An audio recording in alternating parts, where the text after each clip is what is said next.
চবে এই ভিডিঅ'টাকে দেখ, ফাৰ্ষ্ট ভিডিঅ'টাকে দেখিলে হয়, এখেতসকলে একজেক্টলি বাগান এটা মালিকাধীন বাগানৰ ভিতৰত থকা এটা জনগোষ্ঠী। এখেতসকলক ব্ৰিটিছসকলে আমাৰ ইয়ালৈকে অসমলৈকে আনিছিল আৰু এখেতসকলে এটা বাগানৰ এটা সংৰক্ষিত এৰিয়াৰ মানুহ হিচাপে এখেতসকলক ৰখা হৈছিল, এতিয়াও আছে। কিন্তু এতিয়া এখেতসকলক এটা আউট অফ কণ্টেইনৰ বাহিৰত নিব বিচাৰে কামটো, যিটোত আমি বিৰোধ কৰিছোঁ। এখেতসকলে এটা পৰিসীমা আছে, যিটো পৰিসীমাৰ মাজেৰে এখেতসকল আজিৰ দিনটোলৈকে বসবাস কৰিছে। এখেতসকলক ডেভেলপমেণ্ট হওক, এখেতসকলক আজিৰ দিনত অসম চৰকাৰে স্কুল বনাই দিছে, আমি আদৰণি জনাইছোঁ। এখেতসকলৰ ল'ৰা ছোৱালীবোৰ শিক্ষিত হ'ব লাগে, আমাৰ আদৰণি জনাইছোঁ।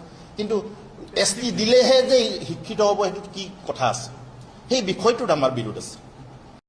ভিডিওটা তো দেখবে করলা কি আশরা লাগলে নো নাই লাগলে, ST হই কি নাই হই, পাবই কি নাই পাবই, এরকো যে বাত করলে মোকে তো बिल्कुल भरोसा नहीं लगले অলপ যে যেরকম बात করলে बातটা যে हमनी के सरकार যে धोखा में रखे कुजा धोखा में कि धोखा में रखा है तो धोखा में बोलबो ना, তাই কি নাই ওলে धोखा में रखे खुजे यहाँ। আর একটা বাত লাগে মই কোনো সংগঠনকে নাই লাগে, ভিডিওটাকে দেখলি উঠালি মই বানালি, है कि नहीं?